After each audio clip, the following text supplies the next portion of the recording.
ಇನ್ನು ಇದೇ ವಿಚಾರಕ್ಕೆ ಸಂಬಂಧಪಟ್ಟಂತೆ ಉಪಮುಖ್ಯಮಂತ್ರಿಗಳೂ ಆಗಿರತಕ್ಕಂಥ ಡಾಕ್ಟರ್ ಪರಮೇಶ್ವರ್ ಅವರು ಹೇಳಿಕೆಯನ್ನು ಕೊಟ್ಟಿದ್ದಾರೆ.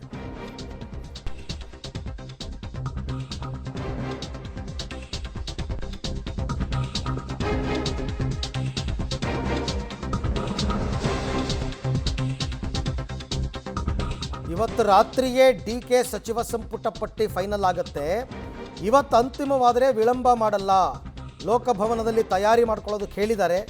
ಇನ್ನೆರಡು DCM ಹುದ್ದೆ ಸೃಷ್ಟಿ ಬಗ್ಗೆ ನನಗೇನು ಮಾಹಿತಿ ಇಲ್ಲ, ಆದರೆ ಹೈಕಮಾಂಡ್ ಏನು ತೀರ್ಮಾನ ತಗೊಳುತ್ತೆ ಅದಕ್ಕೆ ನಾನು ಬದ್ಧ ಅಂತ DCM ಡಾಕ್ಟರ್ ಪರಮೇಶ್ವರ್ ಅವರು ಬೆಂಗಳೂರಿನಲ್ಲಿ ಹೇಳಿಕೆಯನ್ನು ಕೊಟ್ಟಿದ್ದಾರೆ. ಕಾರಣ ರಾಹುಲ್ ಅಲ್ಲ, ಈಗ ಇವತ್ತು ಸಂಜೆ ಬಹುಶಃ ರಾಹುಲ್ ಗಾಂಧಿಯವರು ಮತ್ತು ನಮ್ಮ AICC ಅಧ್ಯಕ್ಷರು, ನಮ್ಮ ಇನ್ಚಾರ್ಜ್ ಸೆಕ್ರೆಟರಿಗಳು, ಪ್ರಧಾನ ಕಾರ್ಯದರ್ಶಿಗಳು ಮತ್ತು CM ಇವರು ಅಧ್ಯಕ್ಷರು, ex-CM ಅವರೆಲ್ಲ ಚರ್ಚೆ ಮಾಡಿ ಫೈನಲ್ ಮಾಡ್ಕೊಂಡು ಬರ್ತಾರೆ. ಇವತ್ತು ಪ್ರೊಲಾಂಗ್ ಆಗ್ತಾನೆ ಇದೆ ಸರ್. ಎಲ್ಲೋ ಒಂದು ಕಡೆಗೆ ಇಬ್ಬರು ಒಂದೇ ಪೇಜ್ ಬರೋಕ್ಕೆ ಆಗ್ತಿಲ್ವಾ? ಅವ್ರು ಕೊಡ್ತಿರೋದನ್ನು ಇವ್ರು ಒಪ್ತಿಲ್ಲ, ಇವ್ರು ಹೇಳ್ತಿರೋದನ್ನು ಅವ್ರು ಒಪ್ತಿಲ್ಲ, ಆ ಥರ ಇಲ್ಲ. ಕಾರಣ ಅದಲ್ಲ. ಕಾರಣ ರಾಹುಲ್ ಗಾಂಧಿಯವರು ವಿದೇಶದಲ್ಲಿ ಪ್ರವಾಸದಲ್ಲಿದ್ದರು, ಬಂದಿದ್ದಾರೆ. ಈಗ ಪಾರ್ಲಿಮೆಂಟ್ ಪ್ರಾರಂಭ ಆಗಿದೆ. ಪ್ರಯಾರಿಟಿ ಪಾರ್ಲಿಮೆಂಟಿಗೆ ಕೊಡಬೇಕಾ, ನಮ್ಮ ಎಕ್ಸ್ಪೆನ್ಷನಿಗೆ ಕೊಡಬೇಕಾ ಅಂತ ಅಷ್ಟೇ.